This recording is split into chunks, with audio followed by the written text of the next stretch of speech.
Hi, this is Jeremy Kellett, Director of Recruiting at Oakley Trucking, and I'm your host for this podcast. This is the Oakley Podcast, Trucking Business Family. This is episode 73. So today we're going to visit with Jason Holland, Account Manager with Pilot Flying J Travel Centers, and we're going to talk a little bit in detail about some fuel discounts that Oakley Trucking's getting. We're going to talk about your reward points it's getting. We're going to talk about promotions that they've got coming up. We're going to talk about fuel. I know a lot of you guys are interested in the process of fuel and how that works with Pilot Flying J. We're going to get in depth on some other things too, updating their facilities. We're going to talk a little bit about that. But first, before we always get started on that, let's check in and give you an Oakley update sponsored by Arrow Truck Sales. Okay, for the Oakley update this week, a couple things real quick to let everybody know, to remind you, September the 1st deadline is coming up, which is the vaccine. If you've had the vaccine shot, just one of the two, it doesn't matter if you've had both, you still are going to get paid $2,000 after September the 1st. Oakley Trucking is going to pay everybody that got the vaccine $2,000. Don't read too much into it. If you don't want it, don't get it. Not a big deal. Just want to be able to offer that to people that do get the vaccine. Also, we are doing a Brookhaven cookout September the 17th and 18th. Get you some of this. This is awesome. For Driver Appreciation Week, which is that week, the 12th through the 18th, we're having a big cookout down in Brookhaven, Mississippi. Why Brookhaven, Mississippi? Because there's a lot of Oakley owner-operators in Brookhaven, Mississippi, if you didn't know it. And we got a bunch of them in that surrounding area. So we got Dustin, Randolph, and Harrison are going to take off down to Brookhaven, Mississippi. They're going to go to Fleetway Market. It's where all the guys park down there, from what I hear. They're going to go down there for 2 days, September 17th and 18th, and going to have a big cookout. Burgers, hot dogs, got a bunch of giveaways we're giving away. So hopefully spread the word about the Driver Appreciation Week down in Brookhaven, Mississippi, September 17th and 18th. Stop in there. You might win something, get something free for sure, and get you a hot dog and a hamburger. Last thing I got on the Oakley update is I want to recognize one of our owner-operators, which is always fun for me to do because you guys don't get enough recognition out there on the road and doing the job that you do, I promise. Everybody in this building appreciates what you do, and we understand that you make our living.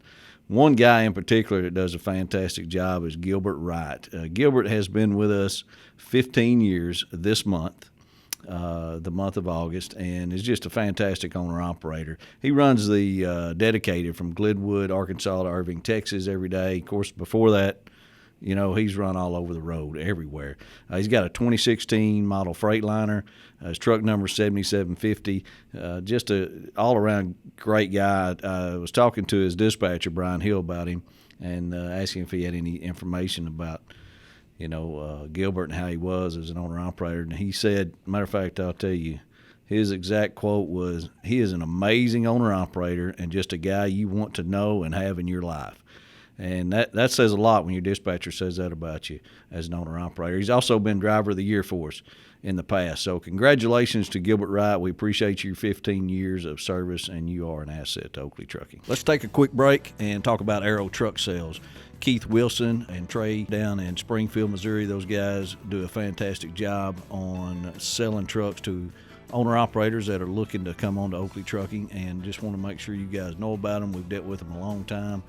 They are no leases, straight financing, specialize in first-time truck buyers, 5-year or newer tractors, all makes and models, less than 400,000 miles. They run a great program there. The best thing I like about them is service after the sale. Be sure and tell them you heard all this on the Oakley Podcast, and they'll also give you a choice of $600 worth of fuel or $600 truck accessories, or they'll pay half your first month payment if you finance with transport funding. Check them out. Call Keith Wilson at Arrow Truck Sales, 573-216-6047. Give them a call and let them know you heard it on the Oakley Podcast. All right, so let's get cranked up on this episode with Jason Holland with Pilot Flying J. And Jason, as always, we like to get an introduction from you to our audience so they know who they're talking to. Got a little credibility. Yeah, well, I need to earn my stripes. So, again, my name is Jason Holland. I've been with Pilot going on 10 years now, and actually started my career in the fuel card world. So I was at ComData for 7 years,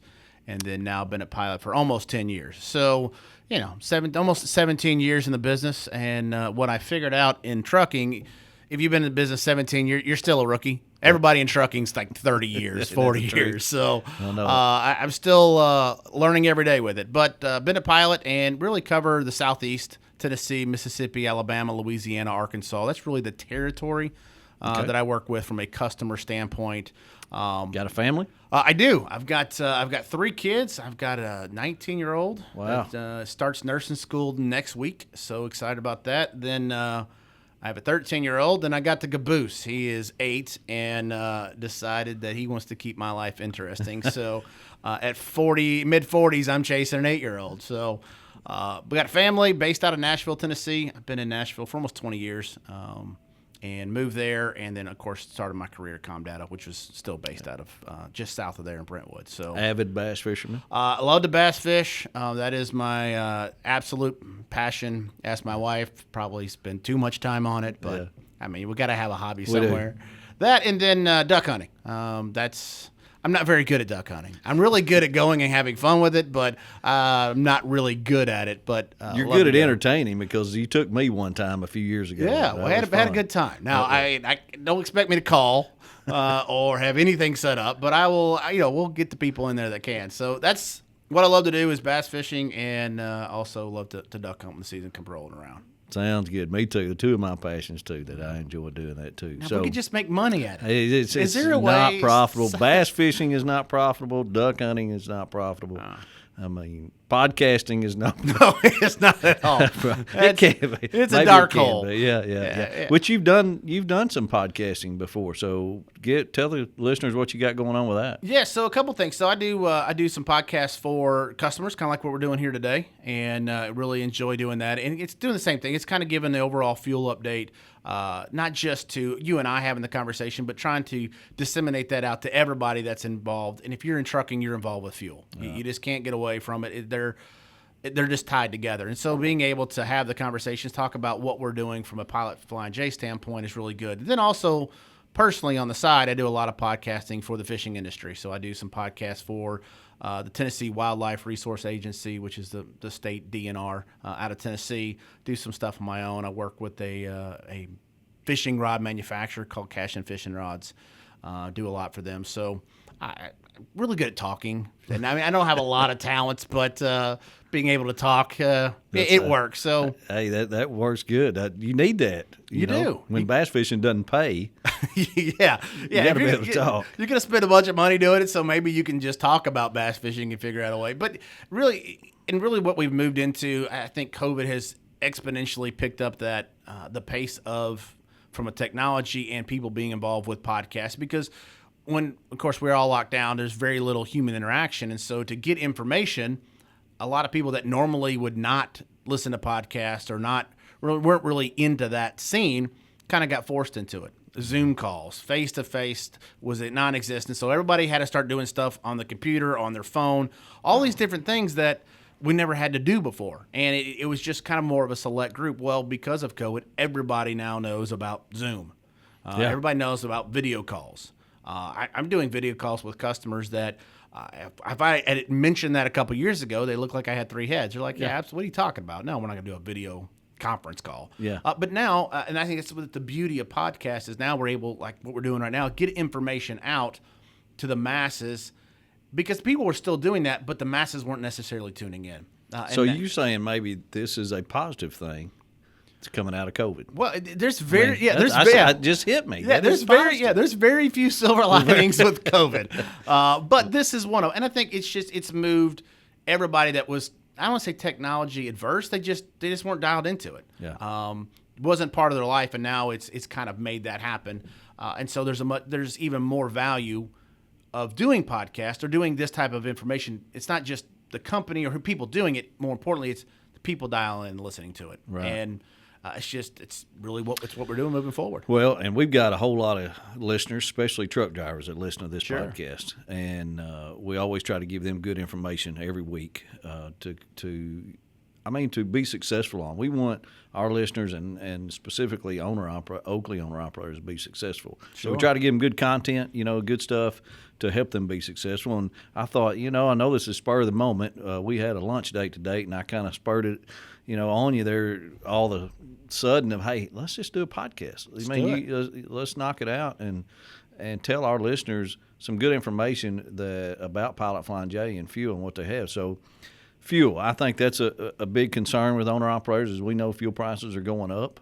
Sure. And that can be very frustrating for a truck driver that has to pay that fuel bill. But, not only that, but how the fuel process works. I think guys don't understand a lot of times how that works, where the fuel comes from, and how it ends up at the stops, and is it all the same fuel? If you expand on that a little bit. Yeah, we'll talk a little bit about it. And so what we got to remember with fuel is a globally traded commodity.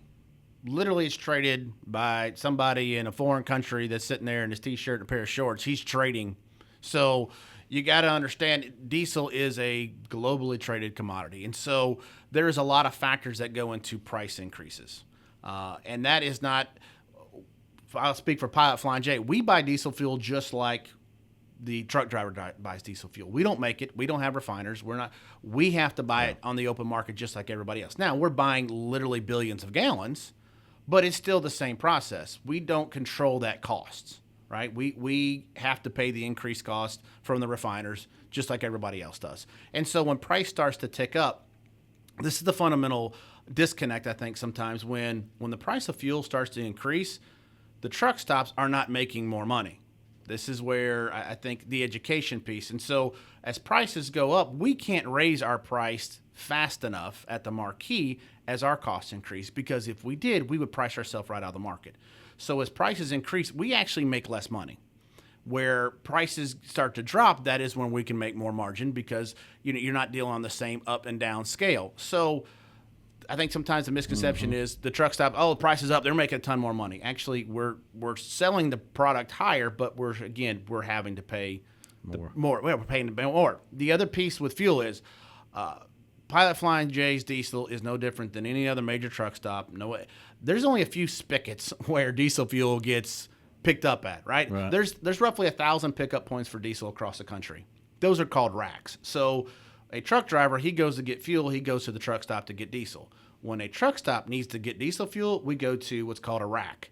A rack is just basically, it's a place all across the country in different cities where you can go and pick up and fill up a tanker load, whatever, diesel, gasoline. Probably closest to that, whatever that location is, you try to find it. That's exactly right. So you try to get it close as you can, and that is to try to mitigate the transportation costs. Because, again, we have to pay a truck driver, and we got to pay for the piece of equipment to go pick it up at the rack and then drive it to the store and drop it. So we have those same transportation costs, just like if you make biscuits and you got to get biscuits from a warehouse to the grocery store, you got to pay a transportation cost. It's no different. It's just we're dealing with diesel fuel. So if there's ever the difference of mentality of, well, so-and-so's diesel fuel is different than another person's diesel fuel.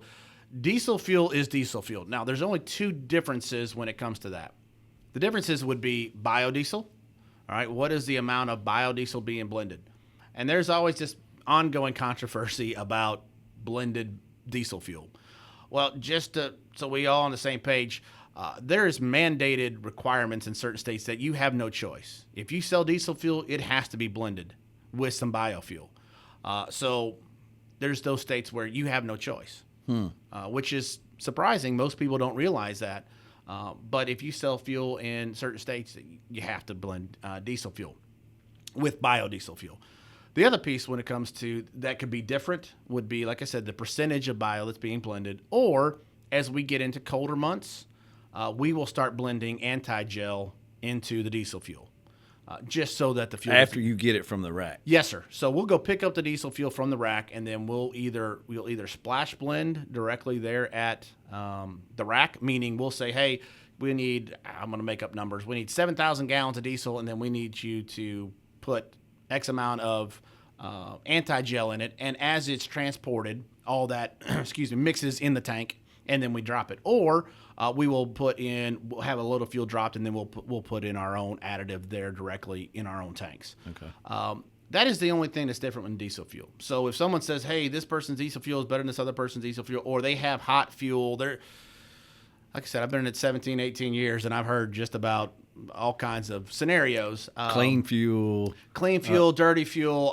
There was a rumor back 15 years ago that there was a specific truck stop that put heaters in the ground to heat up their fuel, which means that it expanded, and so you actually didn't get a full gallon. And it just these urban legends just get perpetuated on and on. I can tell you unequivocally, no one has heaters in the ground.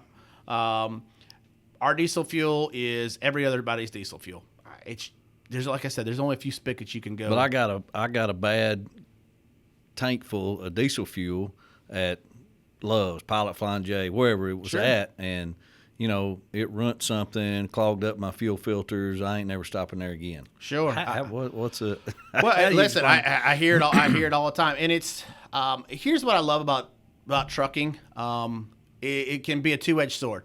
Trucking and truck drivers and trucking company owners, they have the longest memory in the business of anything. If hold grudges, maybe? Oh, well, that's the negative side of it. But if you do something right and you do the right thing, that gets remembered too. And it's just how you look at it. But yes, are there times when, and not just us, and not just my competition, we all from a truck stop industry. Yeah, there's always things that can happen. Things that can happen would be if sometimes it's called a cross drop, where our truck driver or our loves this truck, whoever, he basically pulls the wrong lever, and he will mistakenly drop a load of gasoline, 87 in the diesel. It happens, not a lot, but it does happen. There are times, and here's the biggest. Again, those are very rare scenarios, because when that happens, that's hundreds of thousands of dollars, because that means everything stops. All the tanks have to be drained. Then they have to be cleaned, and it's very, very few times that actually happens, but it does. I mean, we'll have it. I can speak about us. It'll happen a few times a year. Normally we catch it, but those can happen. Now, here's really what happens most of the time. And this is not just for Pilot Flying J. This happens at anybody that sells diesel fuel. What happens is, right now, when it's hot, everybody's blending biodiesel, right? They're blending regular diesel and a percentage of biodiesel. That could be 5%, that could be 10%, 15%. And that's normal across the country, and that's everybody in the truck stop business. What happens is, as it starts to get cold, biodiesel will gel much faster than normal number 2 ULSD. So what happens is, as it gets colder, the bio percentage gets turned down. And so if we are blending in the state of Texas 10%, and it starts, Texas is a bad example because it stays hot in Texas all the time. Yeah. Pick Tennessee. All right, so Tennessee right now, it's 98 degrees and hot, and the bio blending percentage will be a little bit higher. As it begins to cool off, that bio percentage starts going down. So what happens is, we go through the winter months. You got all this bio that's not in the fuel, and you got all these additives we're adding just so you don't gel up.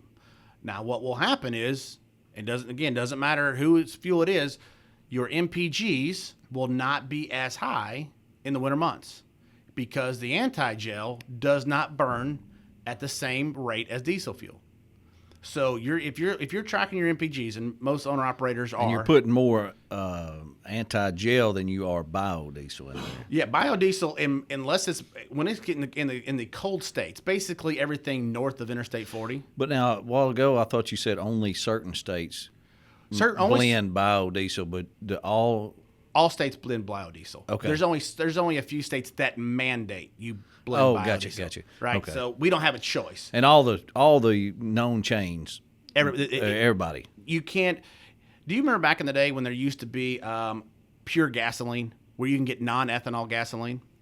That was the standard. Then ethanol got introduced, and now you have to go seek out, like for me, bass fishing, yes. right? I'm always trying to seek out 100% gasoline, non-ethanol. Right, me too. And I have to pay more for it. It's just because that is how the market has moved, where everything has a blended ethanol. Right. Same exact thing with diesel.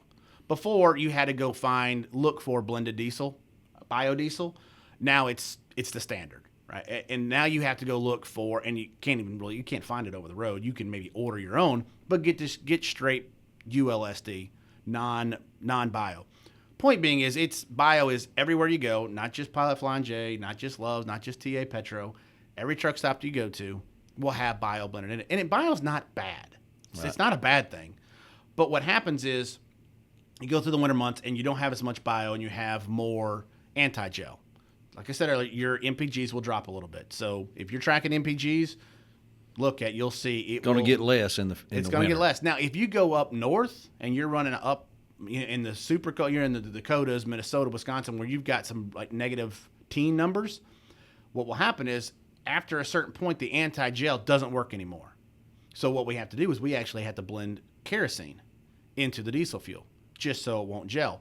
When that happens, your MPGs, you will see a real big difference just because of the BTUs. It doesn't burn at that rate. What's a typical difference in winter months? I mean, you're talking a small, tenth of a gallon. You're talking about a half. I would say mile to the gallon. Yeah, if you're up north in the real cold stuff, you're going to see probably a half.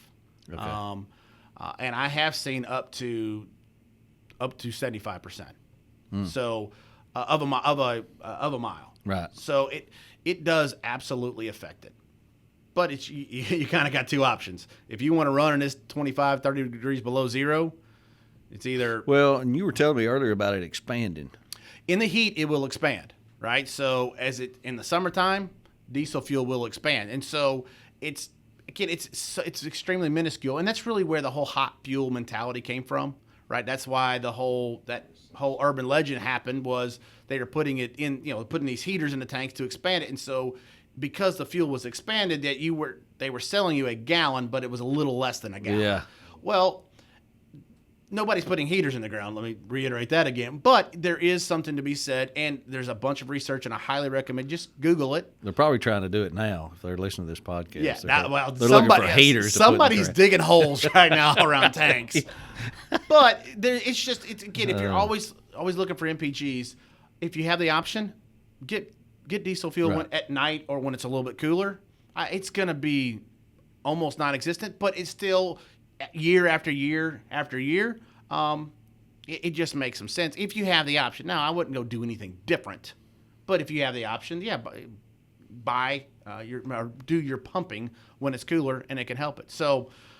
Don't know where we're going with that, but that's a lot of information that nobody probably wanted to hear, but hopefully at least gives good stuff. Gives you some I ideas. bet you there's definitely some fuel gearheads out there that are. I mean, they monitor that fuel mileage to the T, so they want to know. What about the discount specifically our owner operators get?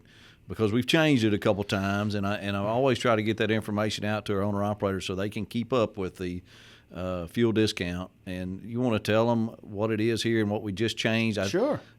Especially starting in August.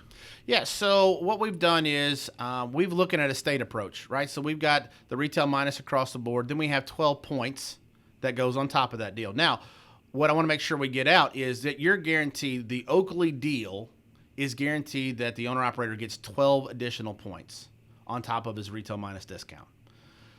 Where that is extremely important is, again, remember, a point is the same thing as a penny per gallon, right? So every gallon creates a penny. So for easy math, if you get 100 gallons and you have 1 point, you get $1, right? So that's the easy math. Now, if you get 100 gallons, you get $12 loaded onto your card. What's even more incredible that what we've done is in April 1st, we redid the point structure at Pilot, Flying J across the board. And went to, it's called My Rewards Plus. In essence, it gives escalators, or you can gain additional points based on loyalty. So not only do they get 12 points because of the Oakley company deal, they have the ability just directly from Pilot Flying J to get, on top of that, 3 additional points.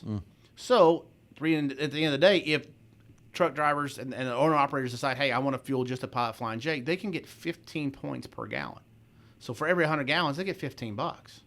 Loaded on their rewards card Direct. to spend in the truck stop. 100. They can spend anything they want to in the truck stop. Now, the only thing they can't buy is, federally, you can't buy any reward program. You can't buy alcohol. You can't buy nicotine. You can't buy lottery. Gotcha. And you can't buy petroleum-based products, meaning you can't take the money on your card and go buy a gallon of diesel. Yeah. But everything else, if they want parking, ice, well, I'd say showers, but we give away pretty much, if you get fuel, you get a free shower, so that doesn't even really matter anymore. But honestly, what we see most drivers use, it's on the food side of things. So in essence, because you're fueling and the extra points that you're getting, we're paying for all the food and all the drinks while they're over the road. It is a huge benefit that they can put directly back into their pocket. And a lot of guys will turn around, they'll save them up, and they'll buy GPS, or they'll buy a new Bluetooth. All the things that they have to spend money on to do their job, they allow just where they fuel to turn around and fund, for lack of a better word, they will fund those purchases directly in the truck stop. But again, most people buy food and drink with it. And I had this conversation. I haven't told you this, but I had this conversation yesterday. Well, I emailed you about the guy that didn't get his points at a certain stop. Yes, sir. And whatever they said they were wasn't doing that, and y'all got it fixed quickly that day. I appreciate that too, and he does too. But it brought up the conversation. I was talking to one of our owner operators, and I said, well, he was in Oklahoma, and I said, well, you got last month you got a great fuel discount, but no points, because we're doing that in two states, Texas and Mississippi now. Yes, it was Oklahoma. Now it's Texas and Mississippi. You get a better discount and not as many points in just those two states. And it brought up the conversation with him. He said, well, I sure like all that money on my card. I said, well, would you rather have a better fuel discount, or would you rather have better reward points, money on your card? He said, I don't know. That's a good question. I said, that's the question Pilot Flying J asked me. What does your truck drivers want? Do they rather have reward points, or would they rather have a better discount on fuel? Which is one of the things, the whole reason you're doing this program, this deal with Oakley, is to kind of determine that, I think, figure that out. So it is. And again, you try to do it for the masses. Everybody has their different places they like to stop, or they have the different ways they like to do it. And so right now, as we're kind of looking at right now, we've got the state of Texas and the state of Mississippi, where we're doing basically all discount and just the normal points. And Texas, the state of Texas responded very well. We actually, based on what we did, it looked like, it worked. Where we tried Oklahoma for 2 months, maybe 3 months, it didn't work. Didn't move the needle. Yeah, it didn't move the needle at all. So now we're going to try with Mississippi. And ultimately what we're trying to do is figure out, what do Oakley owner-operators want? Do they want to – I think honestly it comes down to the individual, because some people like to have lower fuel costs, but they don't see the monetary reward. Or some people like saying, hey, I like seeing it on my card, knowing that for us, just be completely transparent. For us, it costs the same, right? I mean, a point is a penny. I give a penny on a discount, or I put a penny on a point. And he said, well, I feel like I'm making money when I see it on my card. Yeah. I said, you are. If that's what you want, I mean, that'll work. Yeah, so he hit the nail on the head. And again, it's the visual representation, and I'm the same way. There's a reason why I always, when I travel, I started working in the trucking business and didn't know that I turned in basically a truck driver. I'm just not hauling fuel. I'm driving as much. I mean, I'm 1,500 to 1,800 miles a week. Yeah. And I always stay at Marriott hotels for the same exact thing. So I'm trying to maximize the volume that I do with one specific chain, so I can get more status. I can get more points. Same thing in the fuel business. And so right now we're trying this, and we'll just keep see what happens. Keep moving around until we figure out. Well, and I appreciate you guys giving us that opportunity, the discount anyway. I mean, our owner operators love it. It's a lot of money in their pocket to be able to save this much money. I mean, every week, and they pay attention. Don't think they don't pay attention, because they do. And we tell them to be sure and compare discounts. We have it on the TransFlow app that they all can use, and they can see the discounts that come up and compare everywhere, so they can weigh those options of this stop here, this one across the street. I get points here, I don't here. Which do I want today? Sure. And they can help. and it also gives them an opportunity to look and plan out their day also. Real quick before we wrap up, how about the app? Sure. Is that something you want to touch base on? There is. There's two things I want to hit on real quick. 3, and I'll do it fast. Yeah, we're okay. We're okay. We got pizza waiting down. Well, I don't know if it's waiting, but we're gonna eat there's pizza somewhere. I'll pass out if I don't eat. I've seen me do it. There's 3 things I want to hit on real fast that I think that really falls in. And so parking. Parking, I think, is probably one of the, if not the biggest headache over the road. We get it. We understand it. There, unfortunately, is not a good solution for parking right now. We've got roughly 80,000 parking spots. When you combine that with our competition, we still have more parking spots combined, which is a great value. I mean, it's extremely important. The problem is, take all the parking spots across the country, it's still not enough. Mm-hmm. It's just not enough. There's roughly, at Tuesday, Wednesday, Thursday, any given week, there's roughly, give or take, 3 million drivers across the country. Well, between us, Love's, TA, Petro, if you combine all of them, give or take less than 200,000 parking spots, maybe 250 at max. Well, it's a blip on the radar. Yeah. There's going to have to be federal intervention long term to make that work, just because private sectors can't make the numbers work. Because to be proactive, to be productive for parking standpoint, you're going to have to be off the exits, right? And that land is extremely expensive, and you just can't make the numbers work, right? Because it's so expensive to put in. So the federal government's going to come in and subsidize. Again, 100% my opinion. I'm going to say that is my opinion. But we understand parking is a problem. It is. So what we've done is we instituted about 3 years ago a process called Prime Parking. And it basically, you can call in for a fee. You can reserve a spot for 23 hours. Now, what I do want to address is we are not going to a paid parking across the board. That is never the intention. That will not happen. Roughly, it's about 6% of our parking spots now are reserved parking for a fee. The other 90+% is still first come, first serve. The reason why the fee vary? The fee will vary across the country. It's somewhere between $12 to $15. Okay. Out west, I think it's like $15. And that's for how long? That is for 23 hours. Okay. So it starts at 4 o'clock in the afternoon, runs all the way to the next day till 3 p.m. We have an hour break. That's just to move it around, make sure it's clean, get it ready for the next person. It can be frustrating. Guys, I get it. When you pull up and there's nowhere to park and you see 3 or 4 empty spots that are prime parking spots, I get it. It can be frustrating. The reason why we have prime parking is so that guys that do want to be able to plan their day, be able to reserve a spot and know exactly where they're going to shut down. More importantly, the whole reason for it is there's a need out there where if you're high value loads, pharmaceuticals, munitions, whatever the case may be, you have to have a designated route plan and submit that to the government or whoever. Mm-hmm. Well, on a truck stop level, none of us had an ability to guarantee a spot. That is what this need fills. So it's not a great answer. I get it. I wish I had a better answer. It's still just. But everybody uses that reserve parking. It's used every day, isn't it? I bet you. It is. I mean, again, for $12 to know where you're going to shut down and have that, especially if you're going to be there that full time frame. How did y'all come up with the 23 hours? I mean, to me, that seems too long. But I guess as soon as that person leaves, you can rent it again. We do. And so it's a great point because we do have some prorated stuff. So if we have a spot that someone leaves, they're doing the reservation early, but it still doesn't fit in that time frame, we will still reserve that and you can get it for a discounted rate, but it won't be for 23 hours. Okay. So you can get a spot for, I'm going to make up numbers here. Don't hold me to them. $10, $8, and it's for half the time frame. But if it fits on your schedule, then it's an option for you. But we did the 23 to try to give it that full day effect. And ultimately, we try to be price competitive, knowing that you can go get a hotel room, obviously more, but you wanted to be price competitive and a time frame competitive as well. So. How about the app? Yeah, so the app we've spent a ton of money. Again, another aspect of COVID where everybody wants to try to get away from touching the pump as much as possible. They want to get away from human interaction. And so we built and reinvested, when I say millions, literally millions of dollars building that app.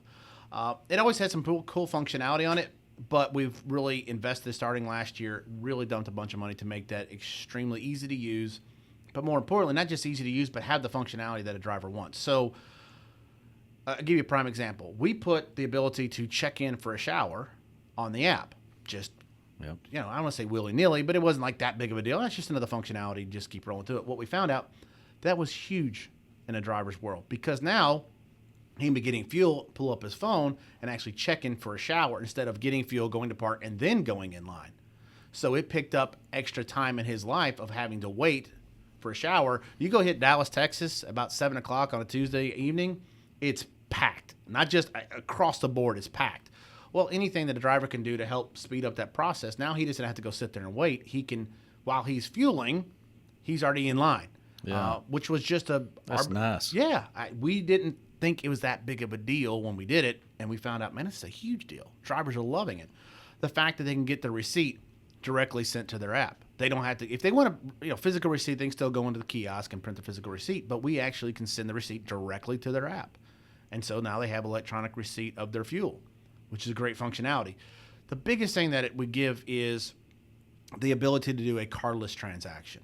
Now, from a security standpoint, that's extremely huge. But more importantly, it's a time saver. So I'll kind of walk you through an example. You pull into Dallas, Texas again on Tuesday night, and they're 3 deep.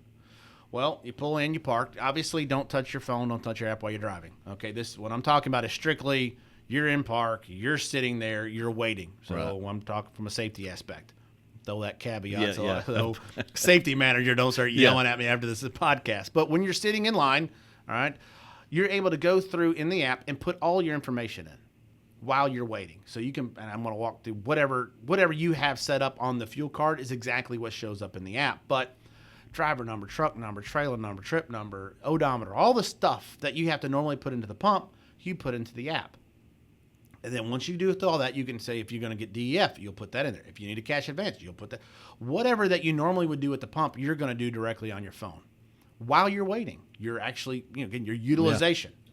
You're trying to be efficient with your time. And so when it is your time to fuel, well, let me back up. You get all the information, and once you're done with that process, the system will kick you out a 6-digit code. All right, so you went through the process, and it said, hey, here you go, Mr. Truck Driver. Here is your code to fuel. You will then pull into the lane when it's your time to fuel, get out, and all you do is you don't swipe a card, you don't do anything. You actually just type that 6-digit code into the pump, and instantly it's ready to go. Everything is already loaded up that you had put in, and it instantly starts the pump. So now you stay, again, I'm not saying this is going to save you an hour a day. It's not, but it'll save you 3 minutes, 4 minutes through that process. Well, you get fuel on average 3.2 times a week. That's week after week after week. You're gaining time back in your life that was otherwise just sitting there wasted. So the other side of that is obviously the security aspect of it. So you're not swiping a card. So if someone had to put a skimming device or something in the pump, which is, we're always fighting it. I mean, there's always criminals always trying to do criminal activity. So you don't have a card swipe so they can't steal your card number. It's another added benefit to the whole process. So all of that's free within the app. We give something away typically free every single day in the app. Food, drink, something. There's always giveaways. There's always buy one. I mean, there's just nonstop ads is the wrong word. Rewards. There's the word I'm looking for in the app. All free. All you got to do is just pull up the app. And the name of it? It's Pilot Flying J. You go, it's free. Go to the App Store and search Pilot Flying J. Download it. iOS or Android based, or no matter what type of phone you got. It's a free app. Just type in Pilot Flying J, instantly pulls up. Actually, I think it's actually called My Rewards Plus is the technical name for it. But you type in Pilot Flying J on any of those, in either app store, you can get it free, and it's got a lot of cool functionality. You can put your reward number in directly into it. And so every time you do transactions, all that information is gathered into the app. And for us, what it does is it allows us to know you, Mr. Driver, what you like to buy. And I'll give you a quick example and we'll move on. If we have a driver that hates coffee, never buys a cup of coffee, and we keep giving him rewards, hey, do so-and-so, you'll get a free cup of coffee. He could care less about a free cup of coffee. He doesn't drink coffee. But what he does, he loves Diet Mountain Dew and gets one every single morning. Well, what will happen is as he's doing these transactions, the system will recognize, hey, stop sending this guy coffee stuff. Send him some coupons or send him a deal on Diet Mountain Dews. And then the algorithm or behind the scenes of the app will learn what this guy likes. And he always gets, say he gets Diet Mountain Dew and Jack Link's beef jerky. Over a period of time, guess what he's going to start getting rewards on? Yeah. Jack Link's beef jerky and Diet Mountain Dew. So that's why it's important to use the app, get that information in. And again, everything's getting stored right there. It makes the driver's life much easier to have all that information. And he doesn't have to carry that reward card anymore. Yeah. It's in the app. Yeah. And so if he actually has to scan it for some reason, he can hit it on and it'll kick up the barcode directly on his phone. So again, it's just, that's technology, that's where it's moving us to. Yeah. It's extremely important. We've got a lot of owner operators that use that. I mean, I remember over in old building, we hadn't done it a whole lot here lately, but we go in and demonstrate that and try to get everybody to download the app just to make it simpler. Download, we use EFS fuel cards. Sure. So get them download that card into the app, and they wouldn't have to mess with it anymore, because you get guys that, I need a new card, this thing quit swiping, well, download it in the app, and you ain't got to worry about it.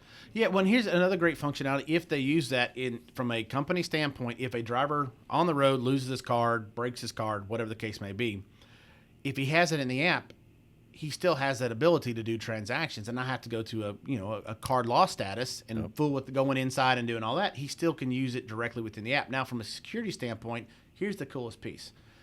From our side, it's card numbers that we're always extremely careful and cautious with card numbers because there's fraud that can happen. Once you put that card number in the app, that card number never gets moved electronically ever again. There's that card number in the system. I'm not going to get too far away. It's it gets tokenized. Basically, there's a fake number that represents that card number in the system. And so it goes back and forth and gets transmitted. So somehow someone stole or tapped into the data. It doesn't matter. Right. That number that's going back and forth is a useless number. And so, again, it's just another layer of security for everybody that we're trying to make sure we're taking care of the transaction. Well, and you got to, that security, you've got to do it these days. Yeah, this day and time, with people getting identity stolen, cards stolen, swiped, all skimmed. You do everything you possibly can do. Last thing, because I was wanting you to tell me about the updating all the facilities and stores with the Pilot Flying J. And that, I think that's, you were telling me about earlier. I think that's, our listeners sure like to know that. Yeah, it's a huge factor. So if you look at us, we've grown organically. We have done many, many acquisitions from Flying J, from Wilco, Hess, Williams Truck. We have bought a lot of different truck stop brands over the years we have the largest network in the United States of truck stops. And that is one of the biggest things that we bring is that overall footprint. Network is our biggest strength. Well, what we've done is we've incorporated into those stores into the network, into Pilot Flying J, but not necessarily, we don't have a standard look or brand. So two things that we're doing right now, we've instituted a brand standard. So we've got all these different brands that we've incorporated and bought over the years, and now there's going to be a set standard. At every single Pilot Flying J you go to, everything will hit at bare minimum this brand standard, which is extremely important. The second thing that we're doing is we're going back in and doing many millions of dollars worth of renovation across the country. So if you look at it, we have roughly 1.3 million people coming to our stores every single day. And over time, those stores they show wear and tear. And that's normal. That's in everything. But what we're doing now is we're coming back in, we're doing many multi-million-dollar renovations across the country, bringing those more tired or more used locations, whatever nice term you want to put on it, we're elevating them. Again, because we've had this big, massive truck stop boom across the country. And there's truck stops popping up everywhere. Not just the big three. It used to be just Pilot Flying J, Loves, and TA Petro own the market, and you had independent truck stops. Well, those independent truck stops and regional truck stops, everybody's in the fuel game. So what we're doing now is we're going back in and we're putting hundreds of millions of dollars this year alone into renovating those stores and getting them up to speed. And that's going to be three main things we're going to focus on. One, bathrooms and showers. That's always going to be number one, because if you have a beautiful store and a bad shower experience as a driver, the store, it doesn't matter. Doesn't matter. It's all going to go downhill. Store can be beautiful and brand new and has a bad shower experience. That place sucks. Never going there. I'm going to tell all my friends, never go there. It's horrible. Yeah. We understand that. So first thing we're doing is bathrooms and showers, all getting renovated. More importantly is once they're renovated, putting the labor hours for someone to consistently clean that. Again, I don't get too far. there's some other people in the business that don't have dedicated shower attendants, meaning dedicated people that do nothing every day but clean showers. For us, we spend the money on it. It's a very important aspect of what we do every day. So we want a clean shower experience, like I said earlier, because they'll hate the store. Everybody does. Yeah, they'll hate the store if the shower's bad. Showers and bathrooms. The second thing would be looking with food options, right? So getting some standardized food options across the board. That's new places to eat, or is that what you're talking about? Either new. What's your typical ones now? So typically, it's either going to be a Wendy's, from a fast food standpoint, a Wendy's, Subway, and we have some Taco Bells. But really, Subway and Wendy's are kind of the main standard across from a fast food. We have instituted, it's called PJ Fresh, which is kind of a meat and three version that they can go in and get a plate. Food has always been, everybody years ago wanted to sit down and go to a restaurant, have, Susie come in and be my waitress. And then, and that's when they had different scenarios from a log standpoint. They had more flexibility. They had more time. Now with e-logs, it moved to, everybody get in, get out, grab something fast. And that's when the whole fast food got entered into the truck stop industry. Well, now we've evolved back. We don't have the time necessarily for a sit-down, full-on restaurant. And quite honestly, we probably couldn't get people to work in them right now anyway, because of there's just a massive labor shortage. But everybody's sick of fast food. We want to do something other than, they want that option if they have to have it, but they want something kind of in the middle. And so we've done, it's called PJ Fresh. And again, there's they have multiple different proteins or meats to choose from. We try to look at it locally and what fits there. For instance, Texas will have barbecue and those type of things. And that's a good idea. It works because they'll get a carton and they'll pick it. It's kind of a meat and three, and then they go and sit down and eat it. Those have worked well, and so on a renovation standpoint, we look at, all right, do we want to introduce that, or do we want to expand our deli aisle, or even put a deli aisle, a deli section in a store? And so that's where those renovations are coming from, updating food options, changing food options, making it better. And the other thing it's going to be is just the overall pump experience, right? Meaning, are the pumps up to date? Are they doing what they need to? Are they breaking down all the time? Do we have 8 diesel lanes and only 4 pumps working all the time? Excuse me. So those are, now to put a pump in, that pump itself is $35,000 just for the pump. So these are not cheap renovations, but they're crucial renovations for a driver's life, making it as clean and fast as possible to get in, get out, or if he is going to stay. That's why. Last thing I'll add. That's why we keep 2 brands. Yeah. We get the question all the time. Flying J was always known to be the owner-operator stop. That's where owner-operator stop was Flying J, because I'm an owner-operator. Yeah, and it was that whole plaza mentality, meaning we've got driver lounges. And I mean, we spent about $4 to $5 million on driver lounges renovations 3 years ago, maybe 4 years. They're fantastic. I mean, areas to sit down, charge phones, flat screen TVs. I mean, it's a driver lounge. They go and hang out there. We've got Flying J's that have laundry services or barbershops in them. And the reason why we kept the 2 brands was Flying J was always come in, big parking lots, lots of parking, lots of amenities. At the beginning, Pilot was kind of a in and out fast, come in, get fuel, grab something to eat, and hit the road. And so we kept the 2 brands. What's happened now in a lot of our stores that we're building is it's kind of a hybrid. Pilot's going to have both. It's going to have the best of both worlds, and that's really what we're moving forward with. But we keep the 2 brands so that the drivers can make a choice. So I know we're out of time. Thanks for having me. I appreciate the opportunity. Yeah. Drivers that come in, we literally appreciate every driver that comes in, and it's extremely important. Every gallon matters, and we want every experience to be good. If you don't have a good experience, give us an opportunity to fix it. There's a customer service number on the back of the card. You can Google it. You can talk to the store manager. If you don't have the experience that you expect or what you should get, give us an opportunity to fix it. It's all that we ask. We're not perfect, guys. And you did that yesterday with our driver that, all of a sudden that particular stop didn't give him points, made a phone call, sent an email to you guys. Bam, it was fixed.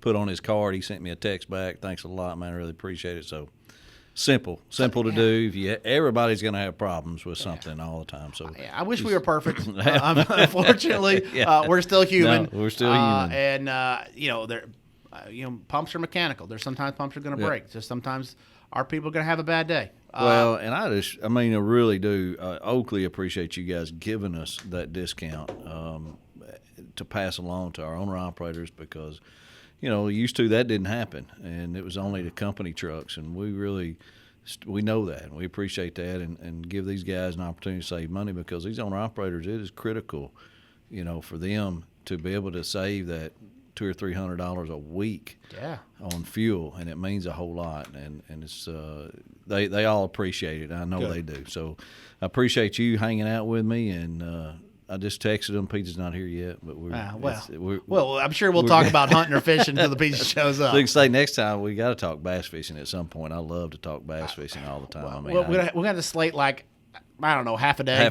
Yeah, we're gonna have to knock we need off. to do that on the boat. Is what we need to do. Yeah, throw a camera. We'll talk bass fishing and trucking on the boat. I love it. Yeah, I'm in. Thanks for having me. I greatly appreciate it. You bet, man. Hey, I appreciate everybody listening to us. Remember to be sure and send us questions, send us information, text me. I always put my cell phone on here, 501-733-1206. Hunter will put it up on the screen for you YouTubers.